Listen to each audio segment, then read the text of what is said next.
Mouth-watering apricot steam from the bathroom rumbled Yongju's stomach as he dried off. That morning he'd made it as far as the hallway before he clued in to the unfamiliarity of his location. The sun warmed his cheeks as chipper birds sung him into consciousness from dewy trees.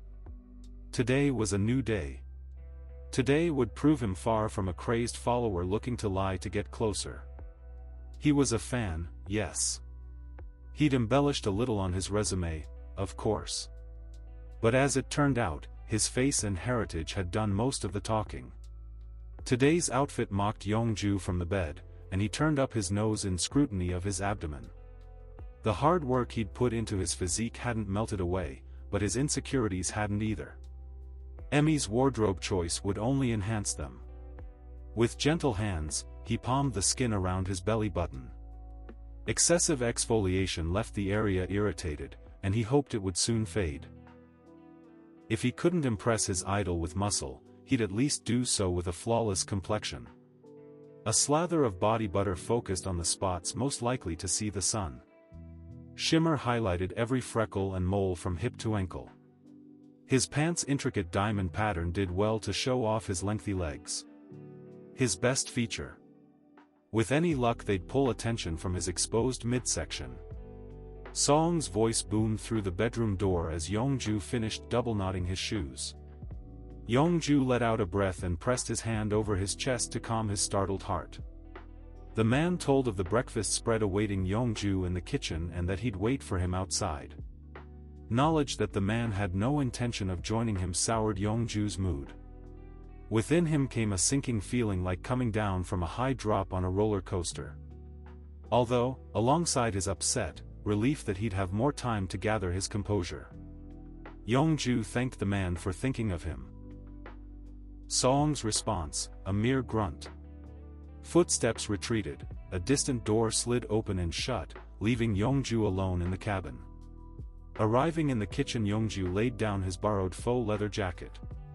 The same apricot smell but with stronger floral notes, replaced the rainwater scent.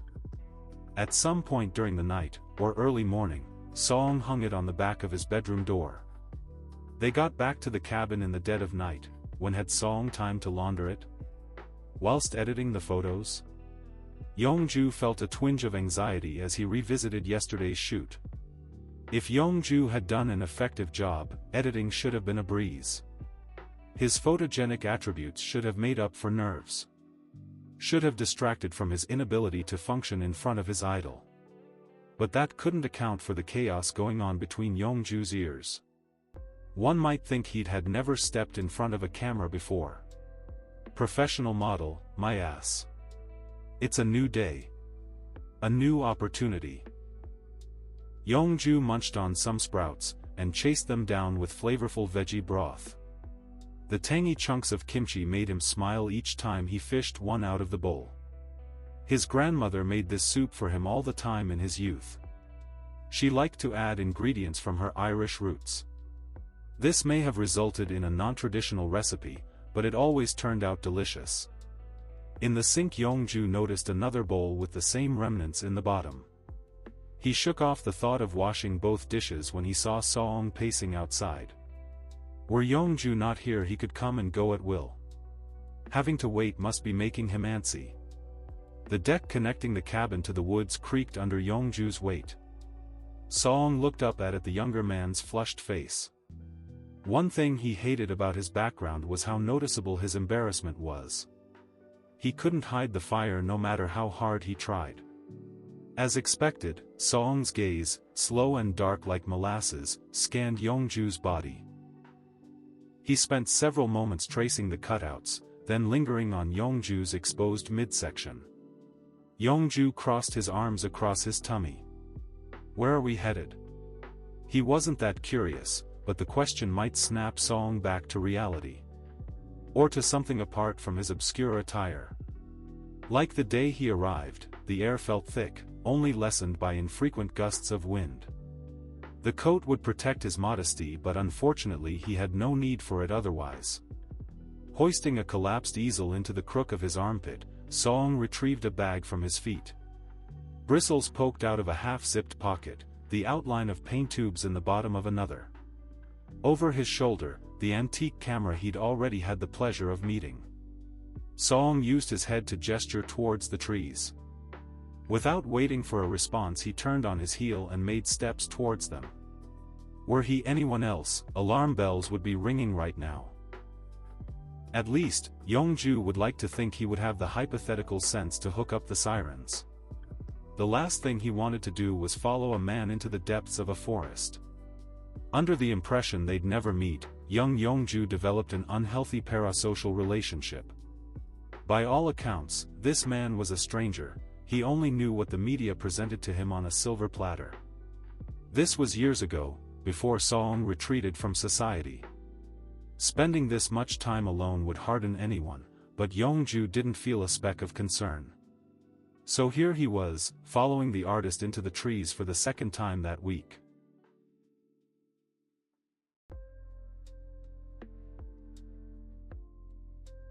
To Yongju's sheer delight, today's hours passed like minutes. The poses came to him like he'd done this all his life. Even Song seemed chipper. Yongju saw the smirks creeping onto his lips that he thought stifled. Yongju packed these little shows of delight in a mental chest as rewards for a job well done. He'd go through them when he had some privacy. The weather warmed his skin through the bigger expanse of light through the trees. Fluffy clouds peppered the beautiful pale blue sky. A happy birdsong played the theme of nature, setting the mood and melting away unease. Being amongst Mother Nature and her creatures always soothed his jangled nerves. But Yongju's heart quickened every time Yongju smelt sandalwood cologne. Other times Song's skin would brush his and Yongju swore he'd stopped breathing. Today Song chose a stunning location feet from the entrance of a grand cave. Trees lined the edge, oak guardians warning people of the sheer drop beyond them. At the base where Yongju lay, a cave mouth enticed adventurous travelers into its depths.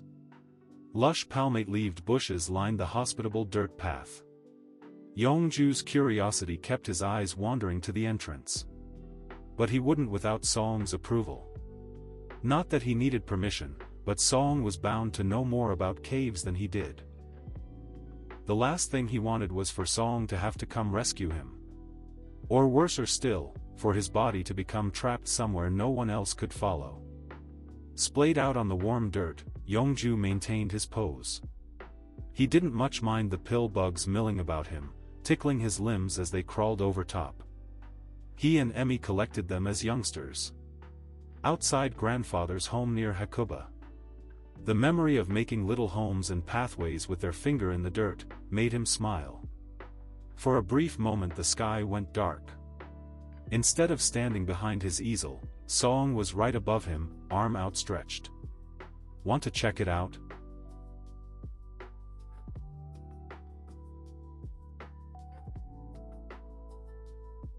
Water droplets fell like rain as Yongju took a seat on a rock. The water seeped a chill through his pants. It cooled his skin, but not his fingers still enveloped by Song's firm grip. His thumb brushed Yongju's knuckles, but his expression assured Yongju it wasn't intentional. A comforting gesture, one might even say romantic. Were they not boss and employee, artist and muse? Regardless of their relationship status, Yongju's stomach swirled. His fingers slid on a rock in his misguided decision to throw back an arm to steady himself. Song's grip tightened, and the other arm swooped again around Yongju. But a jagged bit of rock, though biting his palm, saved him from falling further. "You ready?" asked Song, finally letting go of Yongju's hand. Yongju nodded slow in affirmation to his lap, only looking up when he no longer felt the man's presence. Song lined a small, stained metal bucket with travel-sized paint tubes. They bumped up against each other like toothbrushes in a crowded cup. Against his usual stoic self, Song took note of Yongju's wandering eyes as he painted. He'd ask simple questions about the atmosphere, about whether Yongju had caving experience. None. How about the mountains? Bewildered by the artist's unexpected questioning, Yongju paused and shook his head, again. Scuttling and the shuffle of pebbles near Yongju caused his shoulders to stiffen. Salamanders. They're harmless, if you don't touch them. Song's paintbrush kept flitting about the canvas. He didn't appear worried. Relax. They're blind, and very timid. In that moment Yongju allowed his body to soften again, the scurrying now a whisper in his right ear. The creature must have been moving away, as Song promised it would. He'd been an animal lover for as long as he could remember. But there's still ones he didn't particularly need crawling on top of him. As a child, nature documentaries replaced morning cartoons. As beautiful as the caves were, they often held many dangers. He didn't realize that the actuality of entering a cave would bring this kind of fear. But one he never expected he'd ever have opportunity to confront. Yongju watched as Song cycled through the various colors in the bucket. He snatched up a red tube hidden behind blue and squirted a large amount onto the palette in his hand. He mixed white and undertone colors, alternating between Yongju's face and the palette. Yongju focused on the water at his feet, deepening to ominous blackness. Light coming through the cave ceiling highlighted the rocky ground beneath the surface. Failing arm strength and gravity soon began to duke it out. Yongju's core trembled, his stomach tensed. As it turns out, it is very difficult sitting for a portrait. He expected tedium, a sore backside from sitting for so long, sure. But he somehow underestimated how taxing it would be on his body. Yongju's arms struggled beneath his weight. Knots formed in his legs as he tried to keep in position. The rock pushed into one of his calves, dangling over the edge of the perch he sat upon. Rough edges dug through his thin pant leg. He ignored it, wanting to impress Song with his professionalism, but knew he'd be raw later. Water seeped through the seat of Yongju's pants, and he sighed. For the second day in a row he'd be walking home in damp clothes with a goose pimpled behind. A sudden gust reminded them of the wind's presence, setting a chill into Yongju's damp skin. The stalactites had been dripping non-stop above him.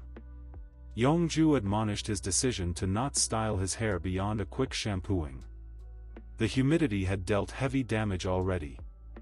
The water picked up where it left off, leaving his vibrant locks limp against his collarbone. Somewhere unseen Yongju could hear infant chirping, calling for mama.